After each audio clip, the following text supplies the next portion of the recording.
정치권 현인과 만나는 시간입니다. 현근택 변호사, 신인규 변호사 두 분 나오셨습니다. 어서 오십시오. 네, 안녕하세요. 네, 안녕하십니까. 예. 그래도 지금 쳐서 네. 조금 풀린 것 같아요. 그래요? 네. 여전히 덥던데. 아니, 밤에 예. 조금 선선하더라고요. 어제는 비가 좀 무섭게 내리더라고요. 오, 진짜 갑자기 그렇게. 진짜 무슨 스콜 비슷하게. 맞아요. 예. 동남아 같이 그렇게 비가 많이 오더라고요. 거의 무슨 태풍 온 줄 알았습니다. 어제 갑자기 비가 많이 와서. 그러니까요. 근데 태풍도 지금 일본에만 오고 있다면서요. 너무 그래, 폭염 때문에. 제주도는 또 영향권이 나더라고요. 제주도 비 많이 왔어요? 비 많이, 바람도 많이 불고. 그렇군요. 피해도 많아요? 언론 보도는 그렇게 많이 안 나와요. 네, 아직 난 것 같지는 않고 네. 사실 이제 주말마다 통화해 보는데 예. 우리 또 누나가 또 그 하우스 이런 거 감귤 농사 하시잖아요. 예. 현 그러니까 항상 관심이 변호사님 있어요. 누님 댁의 귤이 네. 그렇게 맛있어요. 명품 귤. 명품 귤이에요. 진짜 맛있어요. 먹어보고 싶습니다. 아니 제가 지금 제가 그때 한번- MBC에 한번 가져오셨거든요. 네, 그래서 제가 진짜 한번 뭐 우리 편의점에도 한번 편의점에 풀어주세요. 풀겠습니다. 납품해 주세요, 납품. 납품해 주세요. 편의점에서 한번 팔아봅시다. 알겠습니다. 현 변호사님 누님 네, 올해도 농사 잘 되시길 바랍니다. 알겠습니다. 민주당 얘기부터 좀 해보겠습니다. 네. 2기 지도부가 들어섰습니다. 앞에 김현정 의원 모시고도 좀 말씀을 좀 쭉 들었었는데요. 어제 현장에 다녀오셨습니까?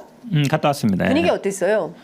무슨 저 아이돌 콘서트장 같더라고요. 아이돌? 누구? 아이돌. 이재명 대표가 아이돌이에요? 아니 그건 아니고 어쨌든 그 예전에 이제 전당대 하면 좀 딱딱했어요 되게 네. 딱딱하고 그랬는데 그 앞에 막 굿즈 파는데 막 사람들 줄 서 있고 물론 그 밖에 있으니까 더워가지고 네. 좀 그랬지만 예. 벤치도 많이 만들어 놓고 사람들 뭐 이렇게 참여할 수 있는 데도 있었고 예전에는 이제 대의원들만 들어갔어요. 네. 15,000명.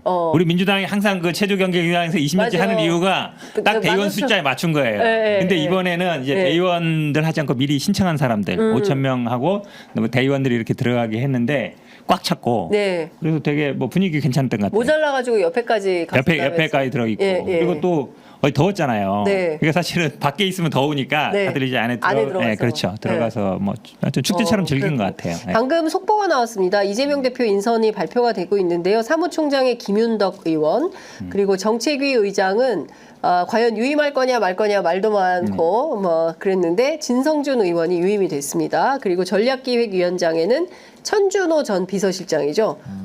승진했습니다. 전략기획위원장의 천준호 의원 재선이죠. 네. 됐습니다. 사무총장 김윤덕, 정책위 의장 진성준, 전략기획위원장 천준호 이렇게 세 분의 인사가 나왔습니다. 그러고 보니까 지명직 최고위원 왜 발표를 안 하죠? 좀 천천히 하겠죠. 그래요? 김민덕 사무총장이 유임한 거예요. 네, 유임. 어제 네. 사실은 잠깐 뵀는데 네. 어제 제가 좀 이렇게 막 그 굿즈 만들고 이런 거 사무총장 역할이잖아요. 네. 안에 그 만드는 것도 네. 잘하셨습니다. 네. 그랬더니 네. 잘 될 것 같은데요. 왜냐하면 그 전에도 보니까 이 전당대회를 잘 무사히 치러서 네. 유임을 원한다는 얘기가 좀 있었거든요. 네. 그리고 지금 말씀하신 것처럼 이제 진성준 정책위장 같은 경우는 이제 금투시하고 지금 종부세 때문에 네. 혹시 지금 그 전에 한동훈 네, 대표처럼 네, 이거 경질을 하면 이거 네. 입을 막는 거 아니야? 뭐 이런 얘기도 나올 수 있잖아요. 네. 그러니까 아마 토론해보자. 뭐 정책위장은 뭐 반대할 수 있고 대표 생각이지만 어쨌든 네. 당내에서 논의를 해보자는 것 같고 예. 뭐 전략위원장에 천준호 비서실장 했었으니까 그런 것 같은데 그러니까 지금 일각에서 이제 김경수 전 지사 최고위원 나오는데 제가 보기에는 뭐 제안하지도 않을 것 같고 받지도 않을 것 최고? 같아요. 왜 그러냐면 아니, 그 장경태 의원이 제안한 거 아니에요? 그러니까 개인적인 네. 생각이신 것 같고 왜냐면 네. 이제 최고위원 된다는 거는 이제 정치를 재개하겠다는 뜻이잖아요. 네. 지금 돌아오지도 않았고 네. 정치를 재개하겠다는 것도 굉장히 중요한 메시지인데 그렇게 내는 것도 그렇고 본인이 또 당에서 할 거 다 했고 도지사까지 했었고 네. 다음에 뭐 대선 나가냐 마냐 아니면 뭐 도지사 나가냐 마냐 정도 고민할 텐데 지명직 최고는 아시겠지만 약간 정치 신인들이 정치에 입문하거나 아니면 예를 들어서 뭐 대구라든지 아니면 충청도라든지 지역 배려 아니면 여성 배려 네. 장애인 배려 차원에서 하거든요. 그러니까 김경주 지사 하기에는 좀 급도 안 맞고 네. 제가 보기에는 지명직 최고 누가 될까요? 현근택? 저는 마음으로는 우리 현 변호사님을 밀고 싶지만 네. 아마 제 생각에는 이번에 민영배 후보가 아쉽게도 네. 좀 최고위원 안에 못 들어갔잖아요. 그러니까 아무래도 민주당이 호남이 갖고 있는 상징성을 좀 고려할 지금 때 다 수도권이죠. 다 수도권입니다. 다 수도권이에요. 싹다 이것도 굉장히 좀 이례적으로 네, 네. 이제 구성이 된 건데 저는 네. 김영직 최고위원 정도는 호남 배려 몫으로 좀 들어갈 걸로 좀 예상을 합니다. 호남 배려 몫으로. 그러면은 지역 배려로 뭐 대구 경북이나 뭐 PK 지역이나 이런 것도 필요한 거 아닌가요? 그러니까 지역 비례도 예전에 이제 호남 쪽도 있었는데 지금 말씀하신 것처럼 이번에 다 수도권 되다 보니까 네. 호남 그러니까 특히 광주는 한 분 빼고 민영배 의원 빼고 다 초선이거든요. 네. 그다음 전남에는 그래도 좀 이제 자선들이 있는데 근데 예. 이제 호남에 우리 당이 뿌리라고 하면서도 아 이게 지금 맞나 호남 정치 실종 아니냐는 얘기들이 이제 호남 지역 분들 통해서 나오거든요. 네. 그러니까 근데 사실은 그 전에는 대부분 지금 네 번째 실패했다는 거예요. 그 전에 송갑성 뭐 그 전에도 나온 네. 분들이 그런데 보면은 지역 배려라는 건 그래도 좀 이제 열세인 지역, 네. 대구 경북이라든지 네. 강원도라든지 뭐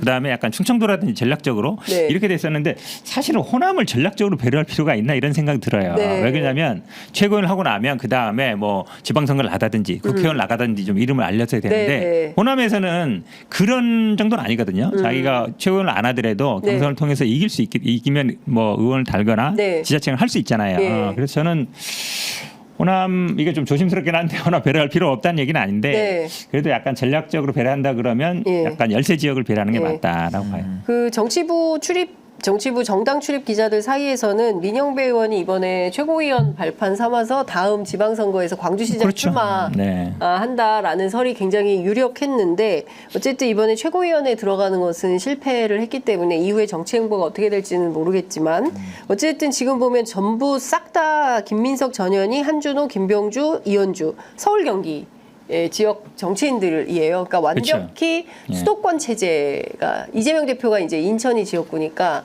사실은 이제 수도권 정당으로서의 면모가 이게 확실해졌다. 그리고 원내대표도 인천이니까 사실 원내대표도 지도부는 인천이죠. 거의 다 전원 수도권이라고 수도권으로 봐야죠. 봐도 무방하겠죠, 예. 사실은. 근데 그에 비하면 국민의힘은 영남, 영남의 포션이 여전히 있으니까 영남 지역당. 그리고 여기는 수도권. 그 다음에 이제 PK 지역이라든가 뭐 이런 호남 지역에 지역, 대한 예. 호남 지역, 그다음에 뭐 약하죠. 지역별.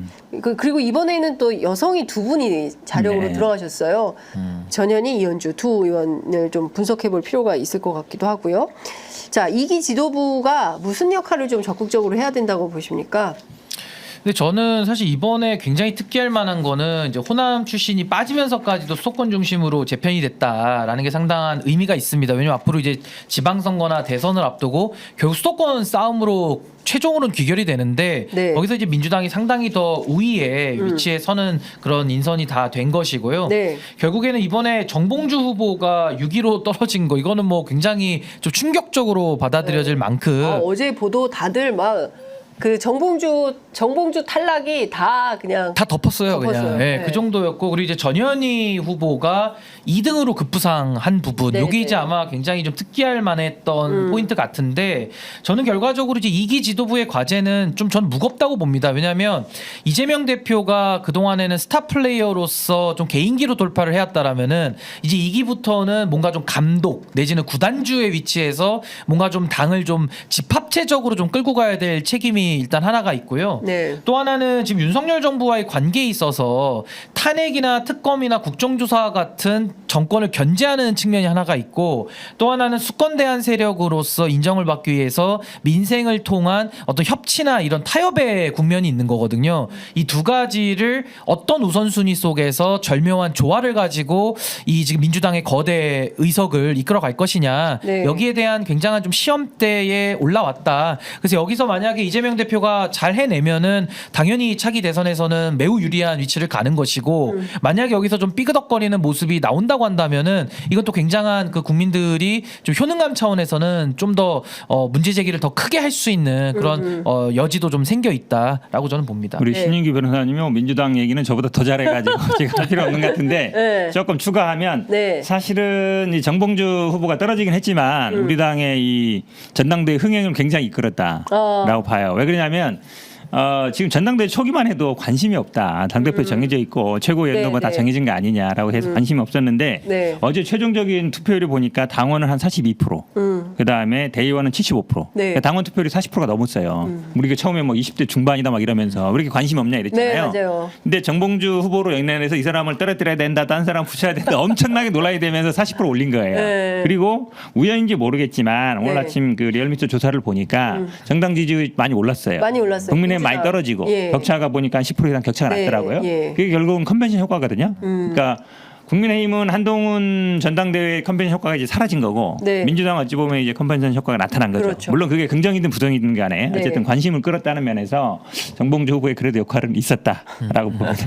근데 이제 본인 입장에서는 굉장히 이제 아픈 결과 아니겠습니까? 이제 이 처음에 뭐 원외 돌풍 이러면서 1위를 달리다가 전북 경선부터 이게 뒤집어지면서 회복이 그래도 뭐 등수 안에는 순위 안에는 들지 않겠나 했는데 결국 당원들이 표를 줘서 원외 1등을 만들었다가 그렇죠. 선거 과정에서 당원들이 표를 주지 않아서 결국은 탈락시킨. 그러니까 천당과 지옥을 왔다리 갔다리 했던 그러니까 냉탕과 온탕을 오고 간 그런 느낌일 텐데 네. 사실은 그 박원석 전 의원의 그 문제 제기라고 할까요? 뭔가 의도된 발언을 통해 가지고 사실 정봉주 후보가 수습만 잘했더라도 뭐 순위야 뭐 조금 떨어질 수는 있겠지만은 이렇게까지 당원들의 아주 격렬한 저항을 받는 이런 네. 지경까지는 않았을 텐데 네. 갑자기 뜬금없이 명파리 논쟁을 붙이면서 당원들이나 국민들이 보기에는 아니 정봉주 후보도 명을 이재명 대표 좀 많이 판 것 같은데 게다가 이명박 대통령까지 많이 팔았거든요. 그래서 그 명파리가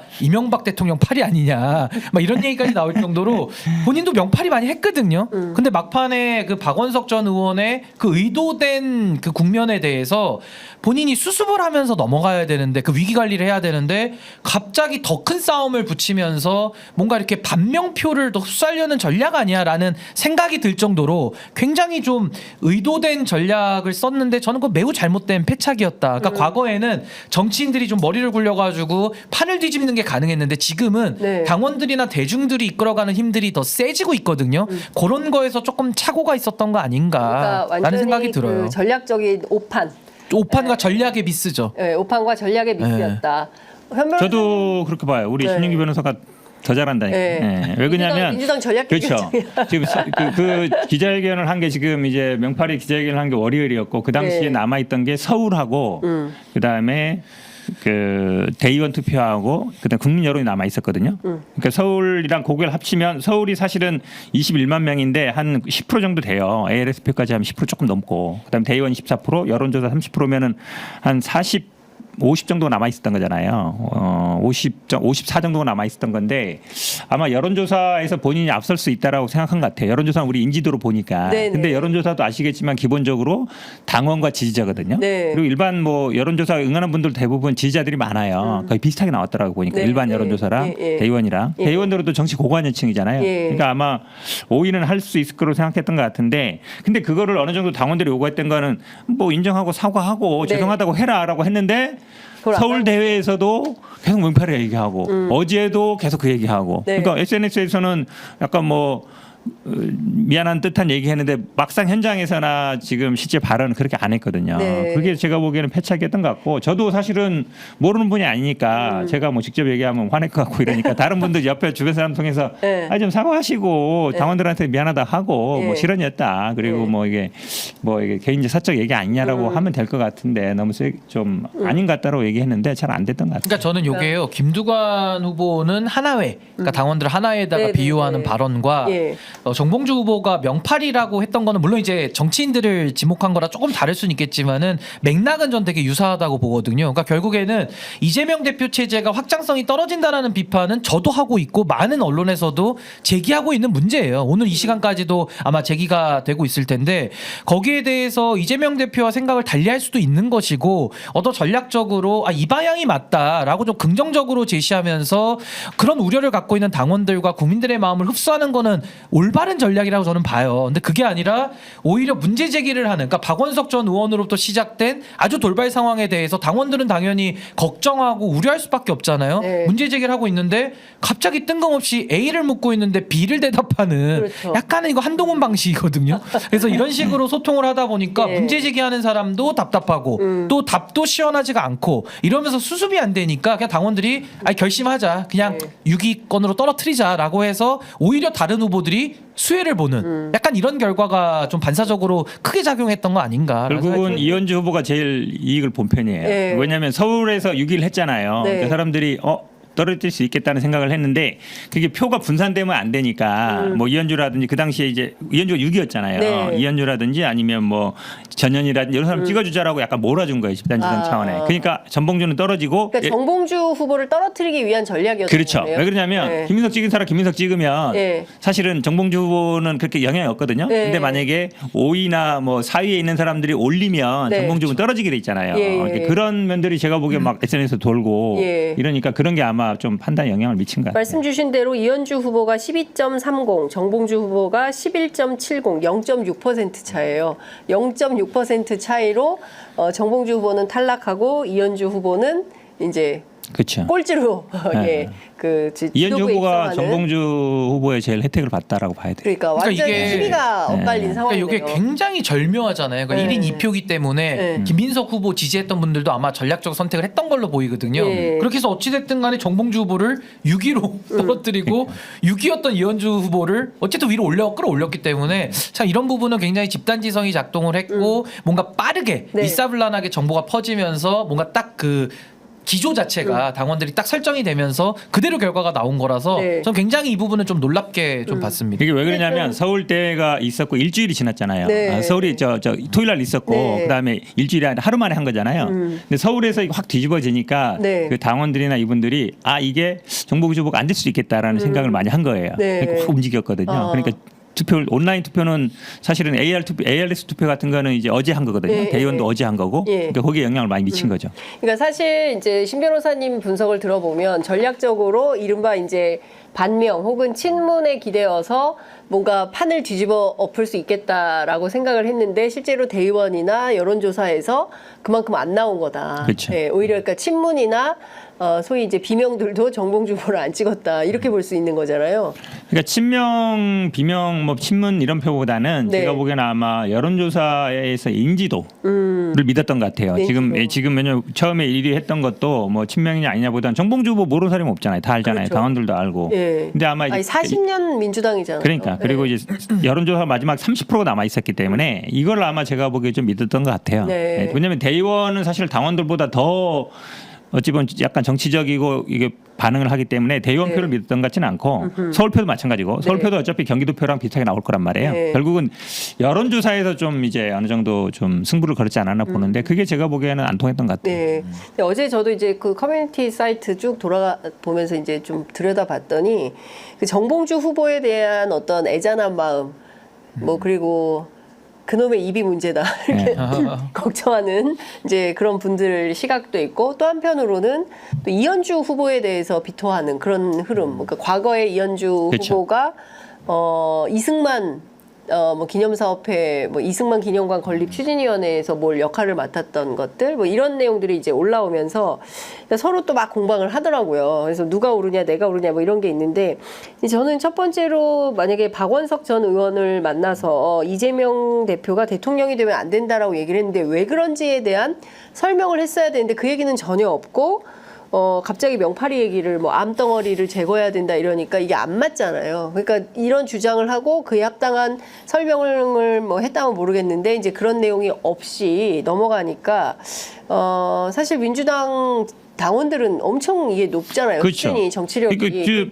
박원석 의원이 전한 것도 보면 행정가 출신이고 독단적이다. 네. 그래서 안 된다. 그 대표적인 얘기가 윤석열 대통령이 이렇게 얘기했다는데 네. 이거는 제가 보기에 이재명 대표를 잘 몰라서 하는 얘기예요. 이재명 대표가 여론이라든지 다른 사람들 얘기 굉장히 신경을 써요. 엄청 신경 써요. 이번에 정책위의장 유임시키는 거 보세요. 네. 이게 왜냐하면 정책위의장 보통 당대표 바뀌면 바뀌죠. 정책이 바뀌는 게 일반적이에요. 진성준 여기 나와서 바뀔 수도 있을 것 같다. 아니 왜냐면 바뀌는 게 정상이에요. 지금 한동훈 국민의힘도 뭐 알겠지만 네. 그거 뭐 세상에 정책위장 사표 쓰고 나가는 게 어디 있어요? 그냥 당대표 바뀌면 당연히 바뀌고 네, 다 바뀌는 그렇죠. 건데 유임시키잖아요. 네. 여론의 눈치를 보는 거예요. 네. 여론 눈치 보는 거예요. 왜냐하면 진성준 의원이 어떤 표징 같은 게 돼버렸거든요. 그렇죠. 만약에 이걸 나는 반대다 금투세. 만약에 그렇죠. 네. 그걸 만약에 원래 당연히 바꾸는 건데 댓글이 뭐 몇천 개씩 달렸다면서요. 원래 바꾸는 게 네. 정상이잖아요. 네. 근데 바꿔버리면 아이고 뭐 입을 틀어막았다가 체제네, 이렇게 되기 뭐 이렇게 때문에 하니까. 눈치 보는 거라서 이재명 대표가 사실 여론이나 아니면 주변 사람들이 얘기에 굉장히 신경을 많이 쓰는 편이에요. 제가 저도 그 얘기 네. 들었어요. 여론 청취 엄청 많이 하는. 그럼요. 여론뿐만 아니라 네. 뭐 커뮤니티뿐만 아니라 또 주변 사람들이 하는 얘기를 네. 일리가 있으면 잘 오히려 뭐 경청해요. 귀가 얇다는 얘기도 있어요. 이재명 대표 귀가 너무 얇다. 아니 그러니까 귀가 얇다기보다는 잘 듣는다는 얘기예요. 그래서 제가 아니, 근데 보기에 행정가 아니, 출신이라서 정치인한테 경청은 진짜 중요한 중요하죠. 거예요. 그러니까 예를 들어서 뭐 관료 출신이다. 처음부터 관료를 지내서 뭐 이렇게 30년 지낸 게 아니라 정치인으로서 그 지방자치단체장을 한 거거든요. 네. 그거는 좀 다르죠. 그러니까 오히려 그 경험일 수 있어요. 네. 오히려 국회 경험만 하고 대통령 되는 것보다 네. 저는 단체장, 광역단체장이나 기초단체장 경험을 하고 국회의원하고 대통령을 하는 게 네. 행정은 훨씬 나을 거라 보거든요. 왜냐하면 정치에 많은 대통령의 많은 영역이 정치 네. 영역도 있지만 행정 영역도 분명히 있어요. 네. 행정부 수반이잖아요. 네. 그런 면에서 보면 독단적이어서 뭐 윤석열 대통령은 검찰이기 때문에 모든 경험이 검찰밖에 없어서 지금도 네. 이 검찰처럼 생각하는 거라 이분이 예를 들어서 뭐 우리가 재경부 공무원을 했다든지 아니면 네. 뭐 다른 공무원을 했다거나 그렇게 평가하겠어요? 그러니까 일반 관료하고 검찰을 같이 보면 안 돼요. 네. 그러니까 그런 저는 아마 좀 판단에 미스가 있었다고 근데 봐요. 통상 그 민주당의 신임 당대표가 되면 저 초반 연설에서 뭐 그 노무현과 김대중 예, 정신을 굉장히 노무현 정신을 강조를 많이 하거든요. 그리고 전임 대통령이 그러면 김대중 대통령, 노무현 대통령, 문재인 대통령이기 때문에 이것을 잇는 그런 차원에서의 이제 주요 맥락의 연설문이 나오는데 이재명 대표는 이번 그 연설문에서 이제 연임 수락 연설문에서 어떤 얘기를 했냐면 성장론을 내세웠어요. 한 대목을 읽어드리면 박정희의 산업화 고속도로가 산업화의 기초가 된 것처럼 김대중의 정보화 고속도로가 정보기술 강국의 기본이 된 것처럼 에너지 고속도로가 재생에너지 중심의 새로운 산업 경제 시대를 확실하게 열어젖힐 것이다. 물론 이제 보편사회, 기본사회에 대한 맥락은 강조를 했습니다. 근데 핵심은 뭐냐면 박정희, 김대중의 어떤 경제 노선을 강조를 한 거예요. 사실 그동안 민주당 당대표의 취임 일성에서는 박정희는 잘 안 나왔거든요. 근데 이재명 대표는 박정희의 산업화를 가지고 왔습니다. 어떻게 보십니까? 그러니까 이게 저는 좀 시대가 바뀌면서 이 보수 진보도 스펙트럼이 자꾸 이렇게 옮겨지거나 바뀌기도 하거든요. 네. 근데 이재명 대표는 성남시장 2번 지냈고 도지사까지 한 번 했고 이제 대선을 도전하고 있기 때문에 상당히 보수적 스탠스까지도 본인이 포함할 수 있겠다라는 좀 자신감이 있는 거 아닌가라는 생각이 들어서 이제 과감하게 뭐 박정희 또 김대중 이 과거의 대통령들의 그런 유산들을 좀 본격적으로 더 어필할 수 있는 그런 좀 뭐랄까요 좀 공간이 좀 열렸다라고 저는 보는 거고요. 그리고 저는 아까 그 조금 설명 조금만 더 드리면 네네네. 그 명파리 부분에서 네. 정봉주 후보가 이재명 대표에 대한 애정은 계속 있다. 근데 뒤에서는 대통령 되면 안 된다. 이 모순되잖아요. 그러니까 그게 저는 앞뒤 가지고 그러니까 국민들은 지금 이걸 물어보는 거예요. 왜 당원들은 그걸 왜 모순되게 뒤에서 네. 딴소리 하고 다니냐를 물어보고 있는데 여전히 나는 애정이 있다. 이 말만 반복하면서 네. 난 명파리를 색출해서 뽑아버리겠다. 그러니까 국민들이나 당원들은 도대체 명파리가 누구냐. 근데 또 누군지 알게 될 것이다. 뭐 이런 식으로 그 스무고개 하듯이 하기 때문에 그러니까 저는 그거는 지금 선거가 끝났기 때문에 선거 끝나면 밝힌다고 했으니까 그건 밝혀야 된다고 근데 못 생각해요. 밝힐 거예요. 제가 볼 때는 밝히기도 어렵고 불러서 물어보세요. 아니 그래서 저는 이게 스포츠에 비유를 하면 아니 김두관 정봉주 후보가 저는 뭐 반명 노선이나 비명계를 대변할 수도 있다고 봐요. 네. 뭐 당이라는 게 어떻게 다 똑같겠어요 생각이. 그러면 스포츠에 비유를 해가지고 본인들도 골을 넣기 위한 노력을 좀 해야 되거든요. 네. 근데 그게 아니라 오히려 자신의 골대를 옮긴다든지 아니면 골러로 오는 선수 백태클 한다라든지 이런 식으로 가가지고는 경기가 안 되는 거거든요. 그러니까 좀 더 방법론적으로 좀 당원들이 공감할 수 있는 방식으로 문제 제기를 하거나 뭘 풀어가야 되는데 너무 엉뚱했다 보니까 저는 그런 좀 문제가 있지 않았나라는 생각이 듭니다. 그러니까 이재명 대표를 이해할 때 가장 중요한 포인트가 뭐냐면 우리가 보통 민주당의 주류는 386 운동권이에요. 근데 이재명 대표는 학교 다닐 때 뭐 학생 운동을 하거나 386이 아니에요. 386 친노 아니에요? 386 친노? 그러니까 민주당의 그렇죠. 그 386 주류가. 친노가 주라고 볼 수 네. 있죠. 여기에도 386 속하지 않는 분이에요. 친노. 네. 하나도 안 속하잖아요. 네. 그냥 학교 다닐 때 성남에서 시민운동 하시고 시민운동 성남에서 시민운동. 그러니까 성남 시민운동이 우리가 뭐 아니, 그러니까 386은 세대는 386 세대이긴 한데 그렇죠. 학생 운동을 안 한 거죠. 그렇죠. 네. 그다음에 친노라고도 할 수 없죠. 네. 그러니까 본인이 제가 보기에는 그냥 실용주의예요. 네. 그러니까 현실적으로 도움이 되냐? 왜냐하면 성남시장 할 때도 보면은 뭐 시민들이 원하는 거 그냥 예. 한 거거든요. 예. 도지사 할 때도 마찬가지고 예. 그런 면에서 보면 민주당의 기존에 어쨌든 말씀하신 것처럼 386이나 친노 그룹에 굳이 얽매일 필요가 없죠. 자기의 정치를 하면 되는 거고 이번에 이제 결국은 아마 이제 뭐 경부고속도로가 에너지 그다음에 지금 뭐 정보고속도로 지금 에너지 고속도로 얘기하는 네, 게 네. 먹고 사는 문제, 민생 문제 해결하겠다. 그걸로 성과를 보여주겠다. 그러니까 네. 말씀처럼 신 변호사 말씀처럼 민주당이 이제 압도적 다수가 됐지만 네. 효용성이 없다. 하는 게 뭐냐 지금 특검 얘기하고 뭐 청문회 한다는데 그걸로 사실 국민들이 먹고 사는 게 관계 없는 거 아니냐. 그러니까 먹고 사는 비전을 제시하겠다. 결국은 네. 그게 본인의 대선 플랜이기도 하고 또 민주당이 지금 다수당이 됐기 때문에 해야 될 네. 일이거든요. 네. 그거에 대해서 좀 본인은 뭐 계획을 짜고 아니면 그걸 실행할 방법을 만들겠다 예, 이런 예. 의지라고 보여요. 이재명 대표가 보면 그러니까 민주당의 기본 노선은 한반도 평화, 그렇죠. 민주주의, 평화. 뭐 민주화의 민주주의. 가치 그렇죠. 이걸 굉장히 중심축으로 생각을 하고 사실 노무현 전 대통령도 그렇고 김대중 전 대통령도 그렇고 문재인 전 대통령도 그렇고 대한민국 민주주의 발전에 그리고 민주화 운동을 직접 하셨던 분들이에요. 그래서 사실상 민주당의 주요 정신은 노무현 정신, 김대중 정신, 뭐 이런 걸 강조를 했었단 말이에요. 근데 이제 이재명 대표는 달라요. 달라서 이제 산업화, 먹고 사는 문제에 경제 정책에 방점을 찍으면서 박정희의 산업화를 강조하고 김대중의 정부와 본인 스스로는 어떤 뭐 에너지 대통령 뭐 이런 걸 좀 강조했다 이렇게 볼 수 있을 것 같은데, 근데 경제 못지않게 한반도 평화 민주주의 이것도 굉장히 중요한 거거든요. 그렇죠. 특히 지금 친일이 득세하고 있는 상황에서. 네. 아니 근데 전 요번에 이재명 대표가 얻은 하나의 가장 큰 수확은 뭐냐면은 그동안의 민주당은 야성이 강했기 때문에 뭔가 보수가 던지는 담론에 대해서 좀 반대하면서 이렇게 세력을 팽창해 왔거든요. 네. 근데 이번에는 이재명 대표가 기본사회라는 그 비전을 먼저 던져버렸잖아요. 네, 네, 네. 그러니까 여기선 지금 한동훈 대표 비전 없습니다. 없고 윤석열 대통령 집권한 지 2년 반이 지나도 하고 싶은 게 없어요. 근데 이런 상황 속에서 오히려 야당이지만 네. 그래도 기본사회의 담론을 먼저 던져서 여기에 대한 논쟁이지 아마 많이 있을 거거든요. 그러니까 이런 부분은 이슈를 이끌고 갈 수 있는 운동장을 일단 만들었다라는 거에 대해서는 굉장히 유의미하다. 저는 이재명 대표가 그동안에도 기본소득 얘기 많이 했습니다만은 기본소득이 국민의힘 당원에도 들어가 있어요. 그리고 저도 기본소득에 대해서는 저는 검토하자는 입장이거든요. 보수지만. 근데 왜 네. 그러냐면 기본소득이라는 것이 복지나 포퓰리즘적으로 얘기하는 건 저는 명확하게 반대합니다만은 네. 경제 산업적으로 접근하는 건 전 필요하다고 봐요. 네. 왜냐면 일자리가 줄어들고 무인화가 지속되고 또 대한민국의 여러 가지 그 복지 비효율 같은 게 있기 때문에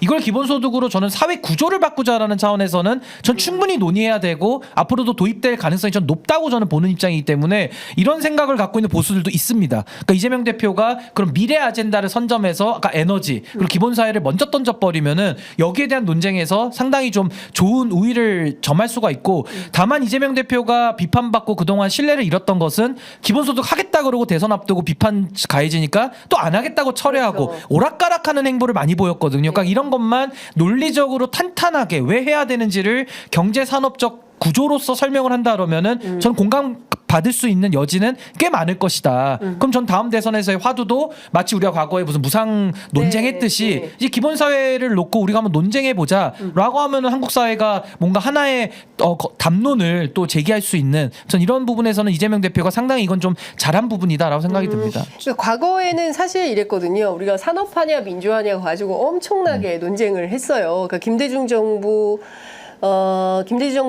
지나서 특히 이제 이명박 때 굉장히 치열하게 논쟁을 했었죠.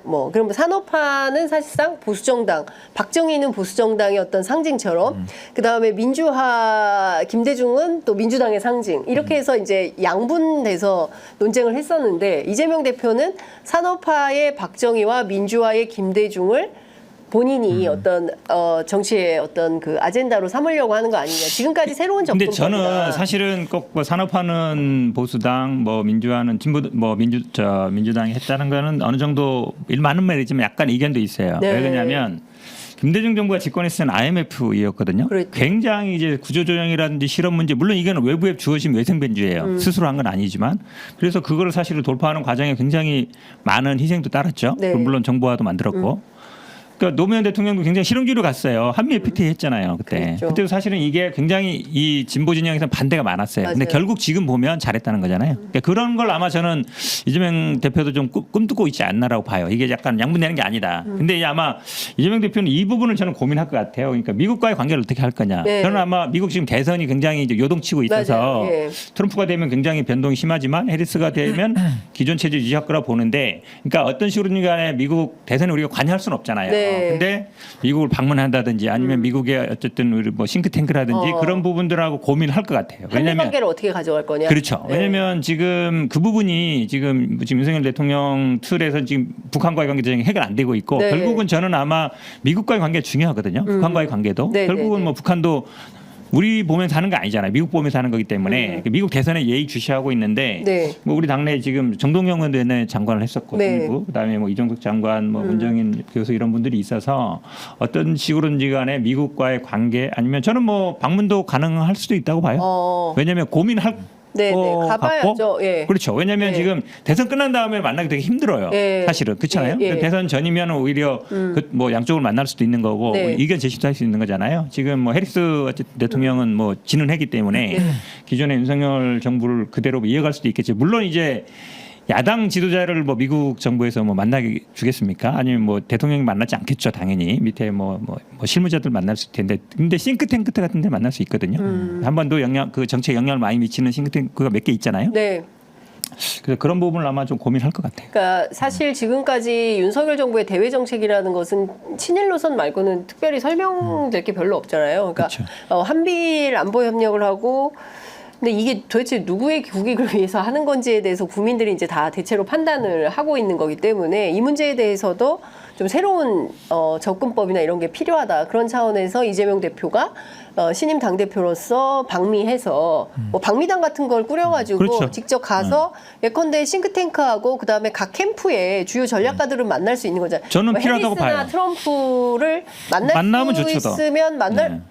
저는 만날 수도 있을 거라고 생각하는데 안 될까요? 트럼프나 근데 이게 해리스가 안 아마 만나줄까? 대선 앞두고는 안 만나죠. 왜냐면 이제 야당이 예민한 네. 야당이고 만약에 있으면 아마 당연히 윤석열 정부의 그렇죠. 대통령 쪽에서 뭐라고 할 거기 때문에 네. 제가 보기에는 아마 직접 만나기는 쉽지 않을 네. 거고. 근데 연관된 사람들을 만날 그렇죠. 수 있으니까. 만나면 아니 근데 직접 가서 대외 정책의 기조가 바뀔 수 있다. 그래서 저는 중국도 가고, 그렇죠. 예, 그 다음에 뭐 일본이나 근데 중국은 그 러시아. 다음이죠. 중국은 그 다음이 네. 되게 미국이 우선이죠. 왜냐면 지금 미국의 미국이 제일 이익은 중요하니까. 그러니까 저는요 이 지금 외교안보 부분에 대해서 전 어떤 생각이 드냐면 이게 박세일 교수님이 주장했던 건 전 지금 우리 사회가 좀 돌아볼 필요가 있다고 봐요. 그러니까 선진화 포럼의 박세일. 박세일 서울대. 교수가 이제 네, 네. 이분이 이제 통일 비전을 제시했는데 전 이게 아직도 유효하다고 봐요. 근데 뭐냐면 박세일 교수님 주장에도 지금까지 대한민국은 분단을 전제해 놓고 분단 관리 방법만 놓고 싸웠다는 거예요.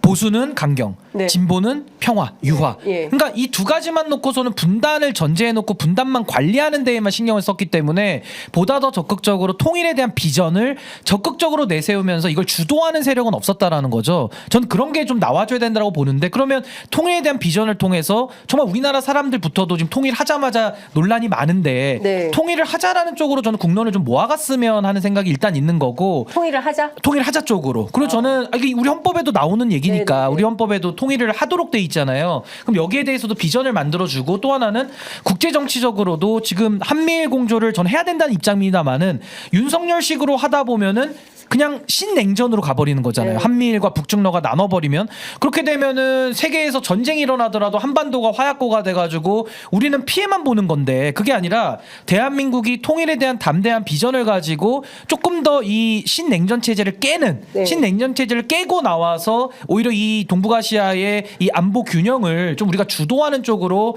가는 것이 그러니까 문재인 정부 때는 운전자론 얘기해가지고 북한과의 관계만을 너무 강조하다 보니까 실패를 했는데 북한을 넘어서서 조금 더 우리가 전방위적인 외교로 중국과 러시아와 관계를 좀 풀어나가면서 과거 노태우 대통령 때 했던 북방 외교를 좀 더 좀 세련되게 업그레이드 시킨다고 한다면은 저는 이 냉전 시대에서도 우리가 할 수 있는 역할이 분명히 있다고 보는 거거든요. 그러면서 통일도 좀 더 선제적으로 하는.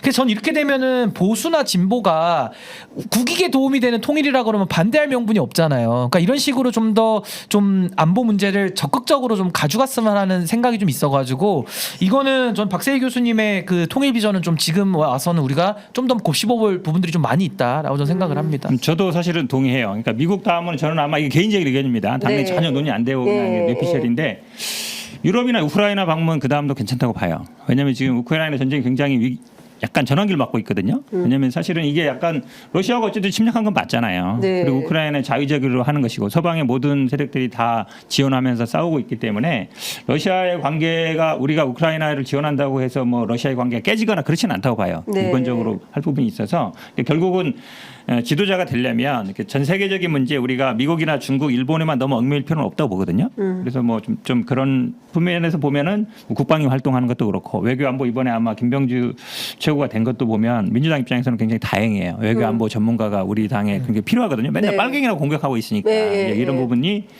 좀 필요하다고 보면 아마 외교 안보적인 뭐 어떤 행보는 저는 필요하다고 보고 네. 있습니다. 대통령이 오늘 국무회의 열었는데요. 이 자리에서도 반국가 세력 얘기를 많이 했어요. 자유민주주의를 위협하는 반국가 세력이 곳곳에 암약하고 있다. 라고 하면서 북한이 국론 분열을 꾀할 것이기 때문에 항전 의지를 높일 수 있는 방안을 강구하라라고 지시를 했습니다.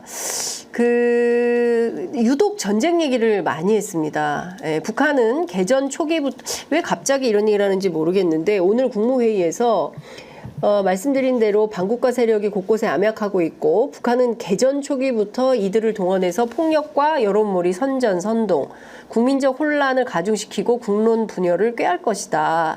전 국민의 항전 의지를 높일 수 있는 방안을 적극 강구해야 된다라고 얘기를 하면서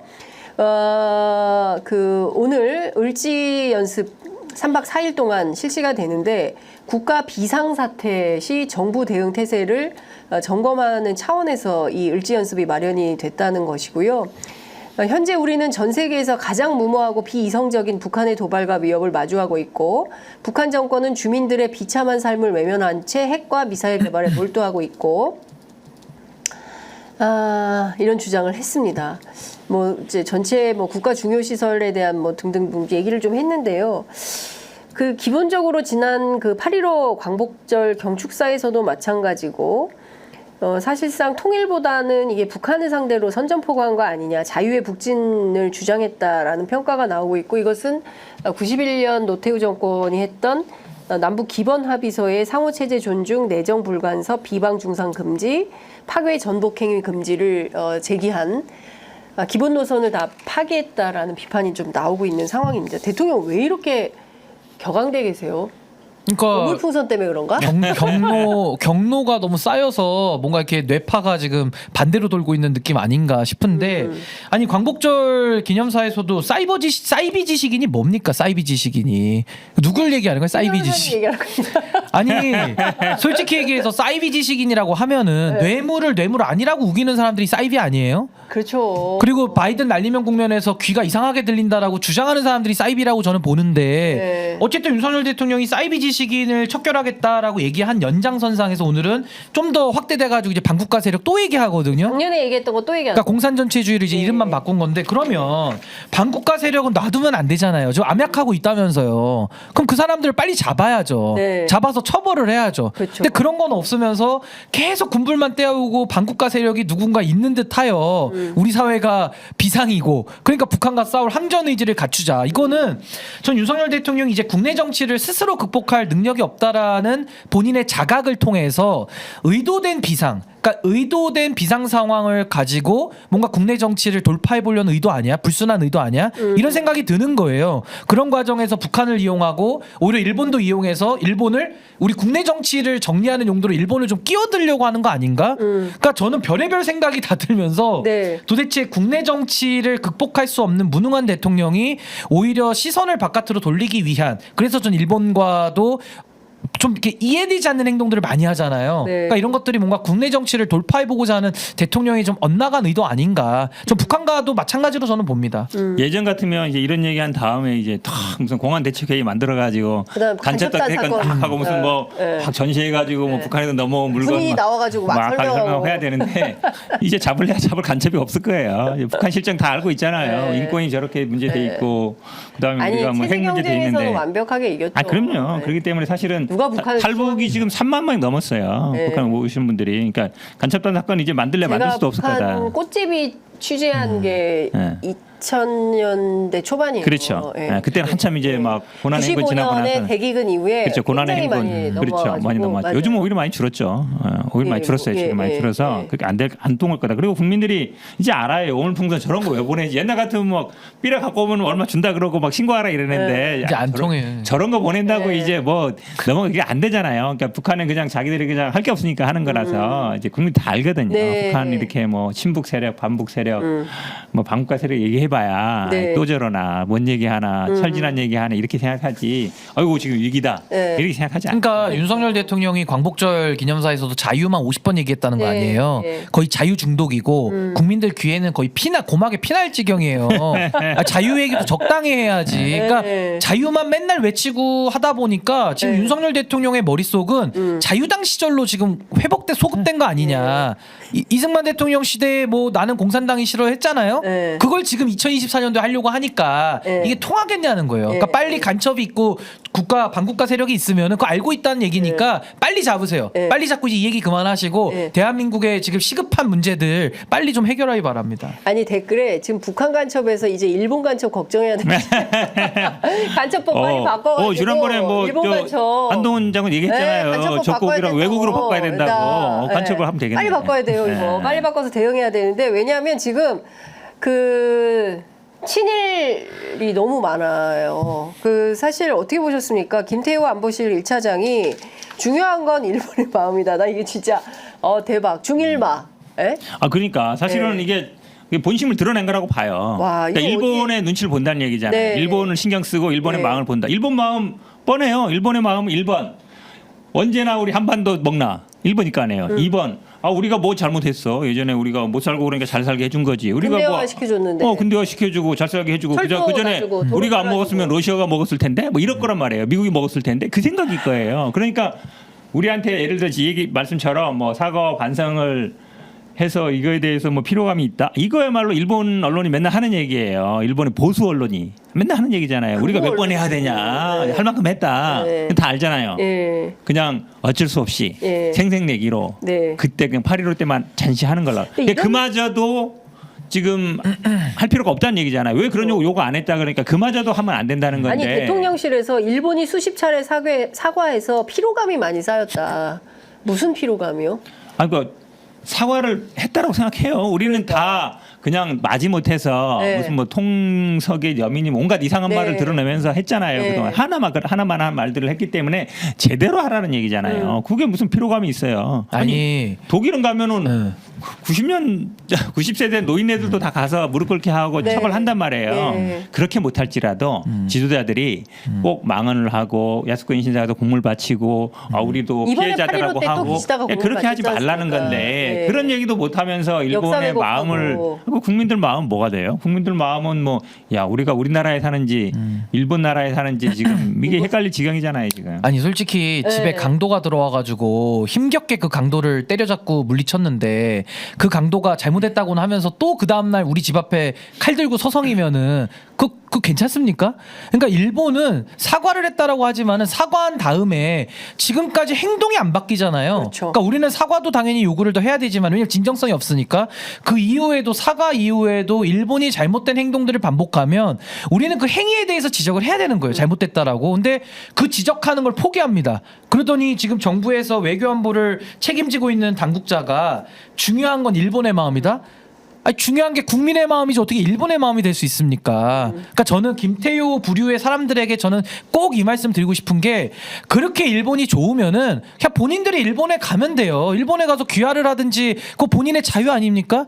근데 왜 자꾸 대한민국에서 가지고 있었던 그동안의 정체성과 역사에 대해서 이분들은 왜 자꾸 이거를 갖다 뒤흔들려고 하는 것인지 정말 윤석열 대통령이 후보 시절에 단 한 번이라도 뉴라이트에 가까운 사과를 얘기한 적이 있습니까? 단 한 번도 없거든요. 그래서 대통령 못 됐겠죠. 근데 되고 나서 이렇게 180도 바뀐다라는 것은 완전히 화장실 들어갈 때랑 나올 때 지금 다른 모습을 보여주고 있는 거기 때문에 매우 심각한 겁니다 지금. 네, 그러니까 이런 거예요. 사과는 피해자들이 그렇죠. 이제 그만하면 됐으니 안 하셔도 됩니다라고 할 때까지 하는 거예요. 그리고 진정성의 문제인데 네. 진정성은 말로가 아니라 행동으로 행동으로 보이는 행동이 거죠. 아니라 그러면 그건 기만적인 거고 그렇습니다. 위선적인 거예요. 지금 네. 일본은 전형적으로 위선적인 사과하고 있는 거거든요. 아니, 그러니까 지금 사실상 아시아에서의 본인들이 어떤 근대화를 이룬 리더 국가로서 기여한 바가 크다라는 방식으로 역사를 되돌리고 왜곡하고 있는 거잖아요. 아이들 교육 그렇죠. 교과서도 마찬가지고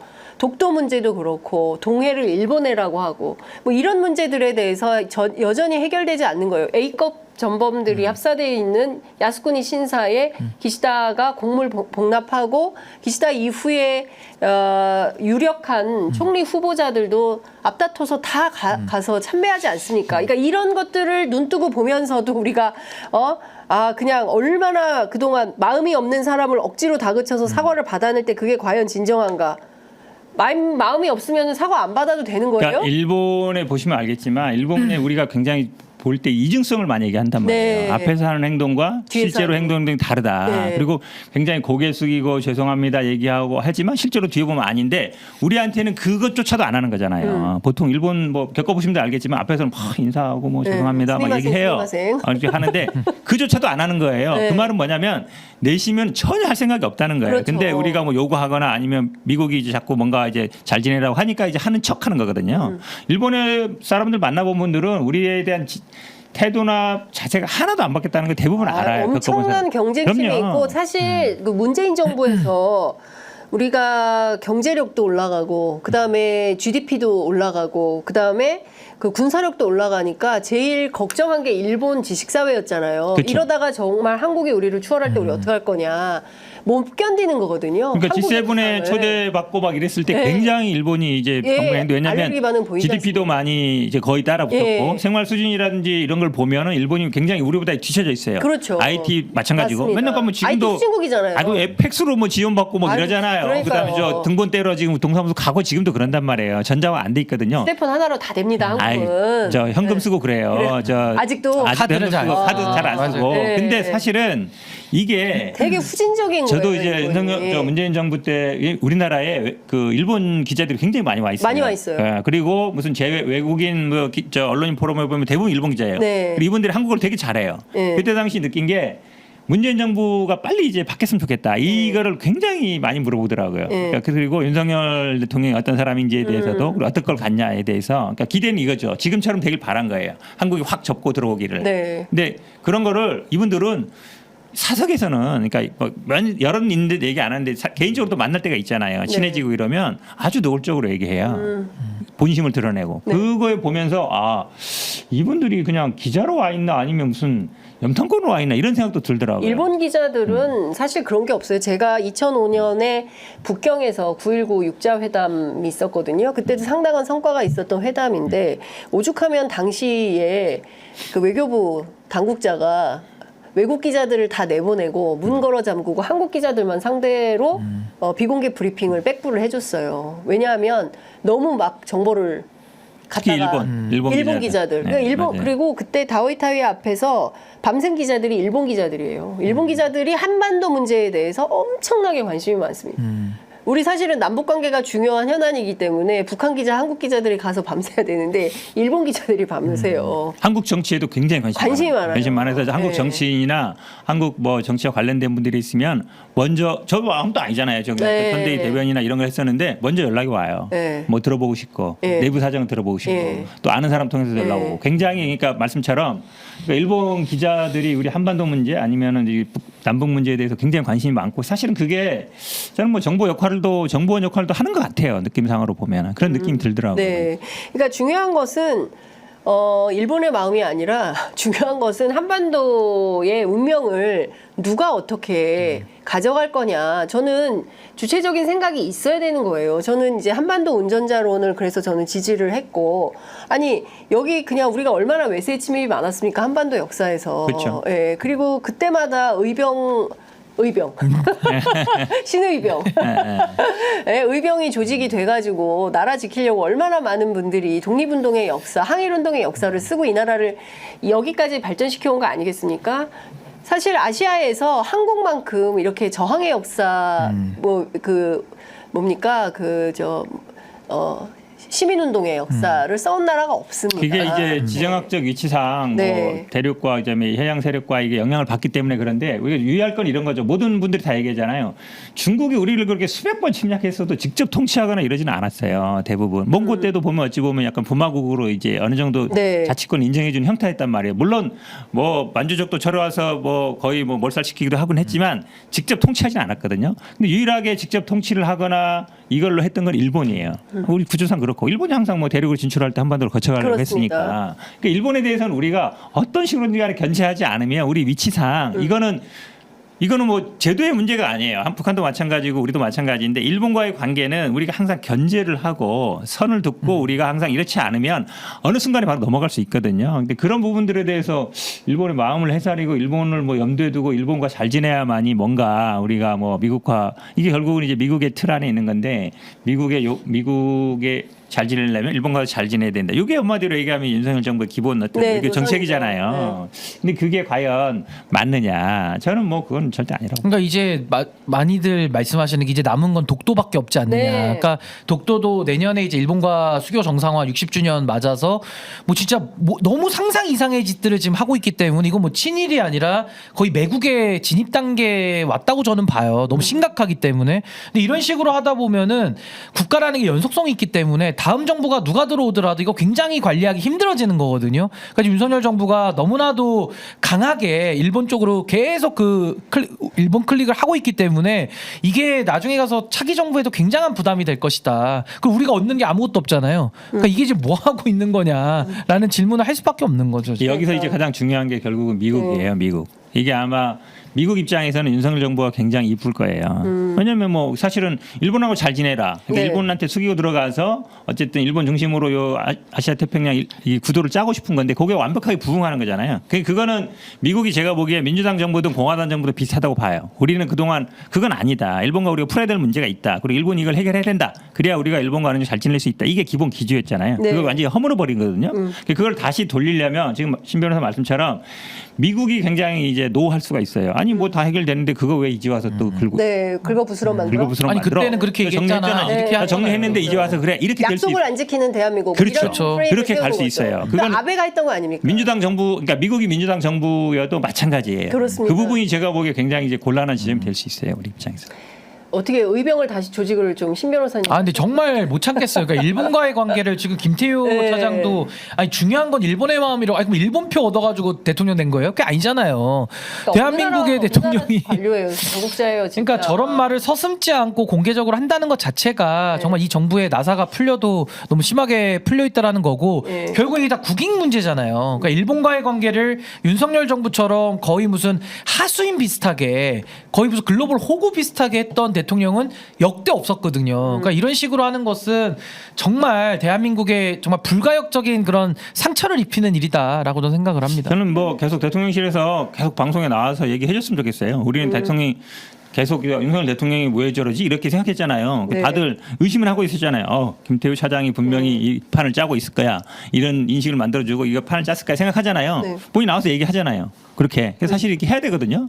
언론에 나와서 얘기하면 우리가 알잖아요. 네. 아 저런 인식으로 짜니까 이런 일이 벌어지는구나 이런 생각이잖아요. 적극적으로 아마 방송 계속 나와줬으면 좋겠습니다. 김태우. 뿐만 아니라 이제 거기에 뭐 다른 네. 분들 아니 웃긴 게 안보 라인이 다 바뀌어요. 안보실장도 7개월마다 교체됐다 그러고 다 바뀌는데 김태효 차장만 안 바뀌어요. 그 이분이 실세 아니겠어요? 실세죠. 실제로 왕 차장이죠, 왕 차장. 그렇죠. 네.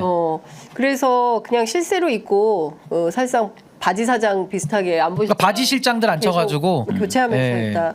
그 조태열 외교부 장관이 예전에 사도광산 본인이 이제 그 차관 시절에 협상할 때는 강제가 반드시 들어가야 된다 이렇게 얘기를 했다가 이번에는 한풀이 하듯이 등재에 반대해서 자폭하는 것은 국익에 도움이 되지 않는다. 이게 지금 조태열 외교부 장관, 그다음에 김태호 안보실 1차장 같은 맥락인 거거든요. 똑같이 지금 이제 친일 사관에 입각하지 않고서야 어떻게 이런 발언을. 그리고 조태열 외교부 장관의 경우에는 차관 시절에는 전혀 다른 얘기를 했어요. 그러니까 그때의 조태열 차관과 지금의 조태열 장관은 같은 사람인가 다른 사람인가 의심스러운데 여론조사 기관 꽃에서 정례 여론조사를 했는데 이 발언에 대해서 공감하지 않는다라는 국민이 69.3%인 걸로 조사가 됐습니다. 그러니까 사실상 국민 10 가운데 7은 이런 주장에 공감할 수가 없다.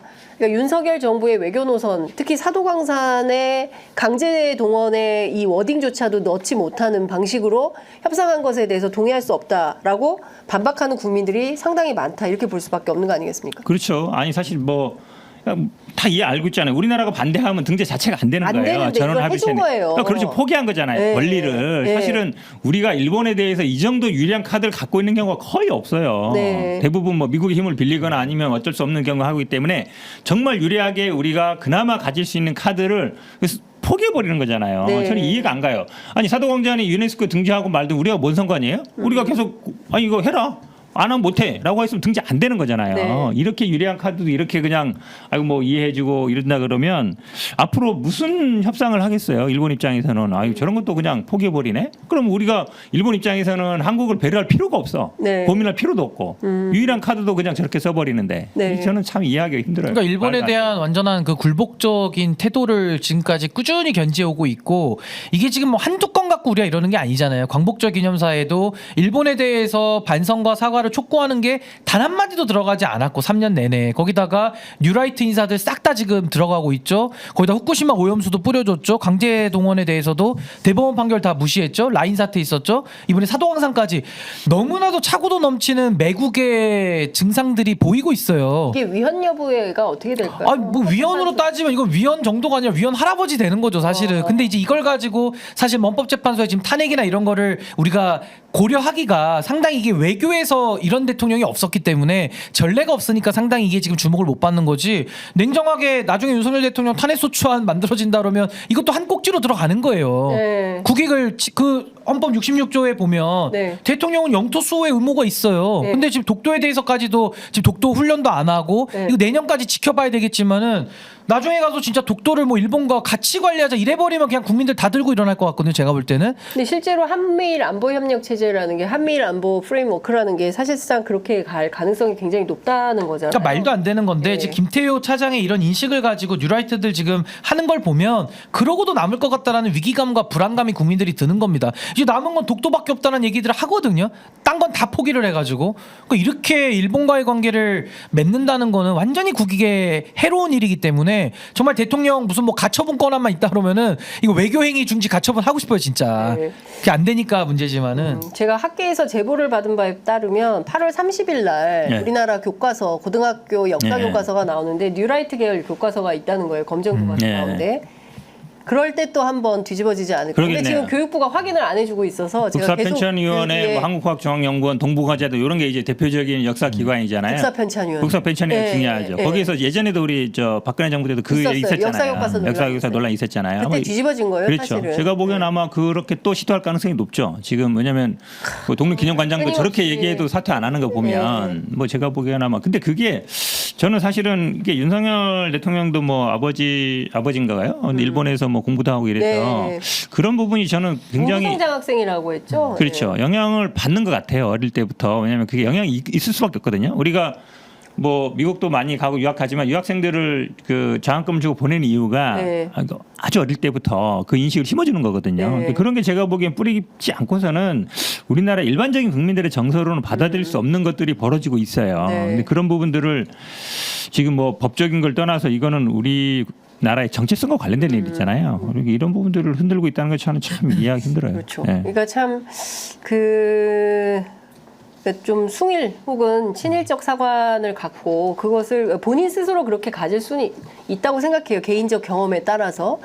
그렇지만 국가 지도자가 전체 국익을 고민하지 않고 이렇게 무차별적으로 외교안보 그리고 과거사 문제를 이렇게 치우려고 한다고 하면 다수대중 국민들로부터 동의를 못 받죠. 아니 윤석열 앞서 대통령이 말씀드린 대로. 맨날 뭐 합의 안 되면 못한다 합의를 엄청 존중하는 분이잖아요. 네. 근데 국민과 이거 합의했어요? 사도광산 등재에 대해서 국민들한테 물어보면 국민들은 답을 바로 내주고 있잖아요. 하지 말라고. 그렇죠. 근데 이런 거는 자기 마음대로 독단적으로 다 하고 있거든요. 국익을 해치는 쪽으로. 그래놓고서 본인이 좀 불리하다 싶을 때는 합의해오라 그러고 이게 뭐 하는 겁니까 이게 지금. 네. 제가 맨날 얘기하잖아요. 윤석열 대통령 특징이 센 사람, 센 쪽으로는 잘 숙이고 잘 들어줘. 그 중에 이게 우리가 미국한테는 뭐 그럴 수 있지만 일본한테는 안 그래왔잖아요. 네. 일본한테는 우리가 가능하면 대등하게 가려고 했는데 네. 일본한테 확실히 이제 숙이는 자세를 취하는 것이고 국내에서는 야당은 이제 자기보다 이제 약간 만만하거나 이제 이런 사람 물러보는 거야, 물러보는 네. 거죠. 밑으로 보는 근데 거죠. 그런 사람 이제 강약 약강인데 그걸 이제 얍삽하다 부르죠. 얍삽한 거예요. 그러니까 좀 비열한 거 아닙니까? 네. 센 사람한테 오히려 원칙을 더 얘기하는 게 멋있는 거지. 그렇죠. 힘 있다고 거 앞에 가서 굴복하고 아니, 힘 약한 사람 괴롭히고. 사람에 충성하지 얍삽한 거죠. 않는다라는 발언으로 일약 스타덤에 오른 거 아니? 그게 권력 앞에 충성하지 않는다라는 것 때문에 국민들이 사실상 현혹이 됐던 건데 그의 본질은 그게 전혀 아니었다. 힘에 충성하는 거죠. 힘에 충성. 힘에 충성한다 이렇게 생각을 하게 만들었다. 아니 여사님한테 충성을 하든지 뭐. 둘 중에 시간이 하나. 다 됐는데 방금 전에 들어온 뭐 또 속보가 있네요. 조국 대표가 민주당 이재명 대표에게 당선 기념으로 축하 난이 아닌 선인장을 보냈다고 합니다. 선인장? 네, 선인장. 가시가 있는 선인장. 무슨 의미입니까? 네, 왜 가시냐? 앞으로 하는 거냐? 이렇게 기사를 쓸 곳이 많아서 미리 말씀을 좀 드리겠다라면서 고난 속에서 꽃을 피울 때 아름다운 것처럼 경쟁적 협력 관계인 민주당에서 여러 고난이 있겠지만 훌륭한 리더십을 발휘해서 민주당 안에 민주 진보 진영, 애국 시민의 지도자로서 성공하길 바란다는 의미다라고 각주를 달아서 기자들에게 풀을 하고 있습니다. 선인장에 꽃 피우려면 굉장히 힘든데 나는 꽃 피우는 거야 그나마 좀 네, 가능한데 나는 대충 좀 핀 거를 그렇죠. 팔기도 하는데 선인장은 꽃 피우기가 쉽지 않죠. 쉽지 않습니다. 그냥 잘 놔둬도 길러야 되는 거친. 아니 선인장은 원래 잘 자라요. 그냥 물 안 줘도 오래 자라긴 하는데 참 특이한데. 네, 선인장의 의미. 어떻게 뭔가 보십니까? 나름의 의미를 부여해서 네. 뭐 나름대로 고민을 많이 한 것 같은데 하여튼 뭐 이례적이긴 하네요. 이거는 보통은 난을 보내니까. 예. 알겠습니다. 자, 중요한 건 제3자 추천이라고 주장하는 한동훈의 그 최혜병 특검법과 관련해서 민주당에서는 수용적 태도인데 조국혁신당은 반대죠. 조국혁신당 입장은 잘 모르겠는데 네, 사실은 뭔지. 이제 지금 이제 한동훈 장관은 대법원 등 제3자라고 예. 했고 민주당은 아마 제3자에게 하면 대법원은 아니야. 예. 뭐 변협 정도 생각하는 것 같은데 모르겠습니다. 제가 보기에는 뭐 지금 그러니까 이제 한동훈 장관 대표가 또 이상하게 무슨 뭐 제보 공작 공작. 넣자 그러는데 아니 뭐 받아도 돼요. 제보 공작이든 뭐든 어쨌든 하면 되니까 네. 지금 한동훈 대표는 뭐 본인이 발의하겠다 그랬는데 지금 발의했다가는 뭐가지 날아갔고 이러니까 그냥 이 핑계 저 핑계 되면서 안 할 핑계 되는 거잖아요.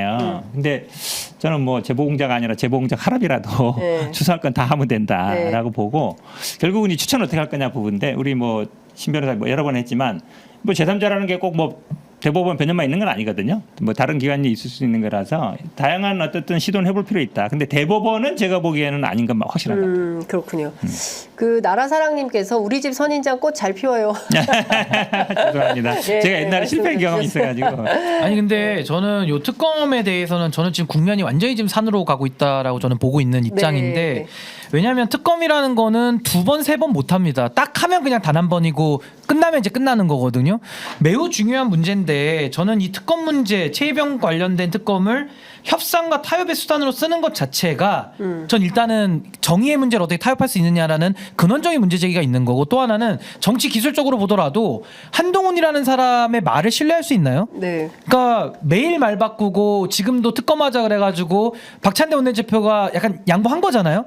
양보를 하면은 고맙습니다 하고 하자라고 달려드는 게 아니라 양보를 하면 오히려 거기에 대해서 조건을 더 다는 이런 사람을 뭘 갖고 신뢰를 하고 뭘 갖고 타협을 하자는 건지 전 이렇게 해가지고 특검을 하잖아요. 결국 누더기고 맹탕이거든요. 누더기 맹탕 특검을 하는 게 무슨 의미가 있어? 거기다 돈을 왜 써야 되죠? 아니 그럴 거면 그냥 차라리 상설 특검을 하든지 아니면 그냥 기존의 공수처를 기다리는 게 더 낫지 않습니까? 차라리 그렇게 가는 게 낫죠. 근데 저는 제가 여기서도 특검에 대해서 양보할 수 있는 마지노선은 야당에서 민주당의 기득권을 내려놓는 정도로 해서 민주당이 좀 빠지면서 오히려 야당 추천으로 하자라고 하면서 야당의 결속을 높여가는 이 방법 외에 어떤 특검이 들어와서 성공할 수 있을지 저는 매우 의문이고 저는 이런 말씀 드리고 싶은 게 천하람 개혁신당 원내대표는 자꾸 이걸 가지고 정치적으로 이용하거든요. 네. 그건 전 이해가 되는 부분이 있어요. 왜냐하면 그분들은 국힘당 이중대를 하다 보니까 그냥 한동훈 대표가 중요한 거예요. 근데 박찬대 원내대표나 민주당은 한동훈을 보고 정치를 하면 망하는 거고 국민을 보고 정치를 해야죠. 근데 개혁신당하고 수준이 비슷해지면 전 이건 건 매우 곤란하다. 그쪽 동네는 당연히 보수에서 주도권 싸움을 하는 집단이다 보니까 한동훈밖에 없는 거거든요. 한동훈의 모순, 한동훈의 거짓말, 한동훈의 뭐 소위 말하는 빤스런 이런 거를 한번 입증해보자.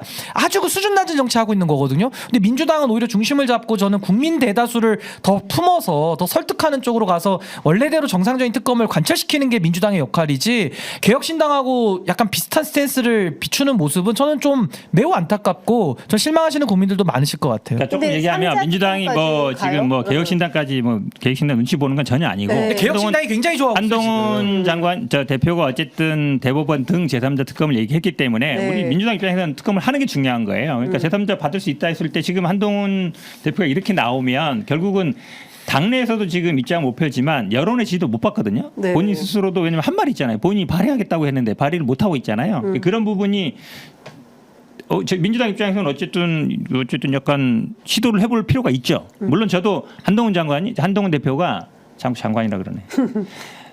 할 생각이 없는 거 알아요. 네. 말로만 던져본 거고 실제로 본인이 할 수 있을까 이 생각하고 있는 걸 알기 때문에 그래도 정치라는 거는 상대방과의 싸움이잖아요. 네. 협상을 테이블에 안 나올 수가 없잖아요. 이렇게 했는데 안 나온다? 그럼 완전히 이제 하기 싫은 게 정면으로 드러나는 거기 때문에 그러니까 뭐 개혁신당이 제가 보기 고려 대상은 아니에요. 그러니까 한동훈 대표를 어떻게 요리할 거냐 네. 그거라고 봐요. 일단 그 특검이 목표가 돼서는 안 되고 진실규명이 그렇죠. 목표인 것이고요. 거기에는 다 동의한다고 생각을 합니다. 더 중요한 것은 이재명 대표랑 한동훈 대표가 만나서 일단 회동을 하기로 했으니까 민생 현안도 중요하지만 이 캐캐 묵어 있는 이 최혜병 특검법 이거 그냥 넘어갈 수가 없습니다. 이 부분에 대해서도 반드시 논의해서 단일한 안을 좀 가지고 와서 어쨌든 통과되는 맛이라도 국민들이 좀 보면 좋겠다라는 생각이 좀 듭니다. 아이고 5분 40초나 더 제가 하고 싶은 말이 딱 한마디가 있는데 하십시오. 하세요. 짧게 하겠습니다. 그러니까 저는 과거에 특검 얻어낸 거를 좀 우리가 돌이켜봤으면 좋겠어요. 그러니까 박근혜 최순실 특검 때는요. 전 국민이 들고 일어나서 압박을 해서 얻어낸 산물이고요. 맞습니다. 드루킹 특검은요. 김성태 원내대표 뭐 우리가 정치적으로야 요즘이야 뭐 많이 이렇게 좀 안 좋게 많이 평가하지만 당시에 목숨 걸고 받아냈거든요. 그러니까 그 정도의 투쟁을 해보지도 않고 저는 그냥 윤석열 대통령 말 안 통하는 사람이니까 그냥 우리가 좀 물러나서 한동훈 같은 저런 궤변론자랑 뭘 타협해서 뭘 만들어내겠다. 저는 굉장히 우려스럽습니다. 굉장히 우려스럽고 차이특검을 못하면 이 정부 내에서 못하는 각오를 하고서라도 끝까지 이거는 규명을 하겠다라는 저는 결사의 각오를 가지고 덤벼들게 될까 말까거든요. 근데 지금 벌써부터 하는 행동을 보면 너무 수를 접어주고 가는 느낌이 너무 들어서 근데 결국은 민주당은 답답하다 그러겠죠. 이게 뭐 어떤 방법이 있냐 이러지만은 여론을 등에 업는 방법 외에 어떤 방법도 없어요. 그럼 저는 저 같은 사람 또 많은 보수 내부에서도 지금 반발표들이 나오고 있잖아요. 그걸 가지고 국민들을 더 여론으로 몰고 가서 저는 국민의힘을 분열시킬 생각을 좀 해야 되는데 그거 없이 이거를 가지고 타협하고 협상해서 뭘 해보겠다? 저는 매우 걱정스럽습니다. 그렇게 해서는 안 될 것 같아요. 원내대표 저는. 불러가지고 네. 단식할 거냐고 한번 물어보. 네. 아니 김성태 원내대표가 한 만큼은 해야 될 거 그러니까 아니에요. 솔직한 얘기로. 그때 그 김성태 목숨 걸고 대표가 했는데. 원내대표였어요? 원내대표죠. 그때 턱까지 두드러 맞아가면서 그거 받아낸 거 아니에요, 사실은. 박찬대 그럼 불러가지고 이제 박찬대 원내대표 불러가지고 한번 단식해라고 한번. 아니 그러니까 전 단식이 능사라는 게 아니라 아니, 그 정말 정도 그 결기를 정도의 갖고 해야 각오를 된다고. 가지고 국민 여론을 만약에 터치하고 교감한다 그러면 국민들이 반응을 왜 안 합니까? 아니, 저도 그 국민들이 신인규 변호사님 기다리고 있는데 국민들은 지금 동의한다니까요. 네. 동의하는데. 저 만약에 이거 제3자 특검 이런 식으로 가서 누더기 맹탕 가잖아요. 네. 저같이 특검 찬성했던 목소리 높였던 사람도 이제는 균열 생겨서 힘을 실어줄 수가 없어요. 결론 그렇게 되면. 박찬대 단식. 아니요 목숨을 걸고 하시라는 네. 목숨 걸고. 목숨 걸고. 아니 근데 이런 거 같아요. 그러니까 자꾸 무슨 뭐 타협이 아니라 중요한 포인트는 앞서 말씀드린 대로 진실 규명을 위해서 얼마나 더 노력했냐. 네. 정교하게 잘 싸우느냐. 원내에서 또 원외에서. 어떤 방식으로 투트랙으로 잘해서 국민의 여론을 조직하고 원내에서 지혜롭게 싸우면서 박근혜 국정농단의 진실을 밝혀낼 수 있었던 거잖아요. 그러니까 그때와 같은 어쩌면 그때보다 훨씬 더 고난이도. 왜냐하면 이쪽은 법기술자들이 궤변론자들인데. 다 정부니까 그렇기 때문에 민주당이 더 어렵긴 하지만 30초만 얘기하면 안 돼. 하세요. 하세요. 야 오늘 그러니까 10분 윤석열 채우자. 저도 시간 많아요. 가장 믿는 백이 뭐겠어요? 검찰 아니에요. 그렇죠. 예. 검찰에 가장 두려워하는 게 또 뭐겠어요? 특검이에요. 네. 본인들도 수사 대상이 될 수 있고. 그래서 특검이 중요해요. 맞습니다. 그 본진을 허무는 거거든요. 네, 믿는 백을 허무는 거예요. 그리고 이거 한 그렇기 때문에 번밖에 못해. 한 번밖에. 그렇죠. 그렇긴 한데 그래서 하는 것도 중요하다는 거예요. 네. 네. 특검이 왜냐하면 한 번 되면- 열리면 네. 그 다음에 열리는 거는 쉬워요. 물론 이거 말고도 다른 것도 있기 때문에. 네, 근데 안 되고 있으면 뭐 지금 광화문 얘기도 하지만 많은 분들이 실망하고 실제로 이 동력을 얻기가 어려워요. 네. 물론 뭐 말씀처럼 저도 적당히 타협해서는 안 된다고 보거든요. 네. 그래도 하는 것도 중요하다. 그래서 박찬대 단식 한번 불러가지고 한번 꼭 네. 한번 일단 하라고 하시죠. 특검의 네. 문을 여는 게 중요하다. 그렇죠. 알겠습니다. 자, 박찬대 단식으로 끝내겠습니다. 네. 오늘 말씀 잘 들었습니다. 고맙습니다. 네, 고맙습니다. 감사합니다.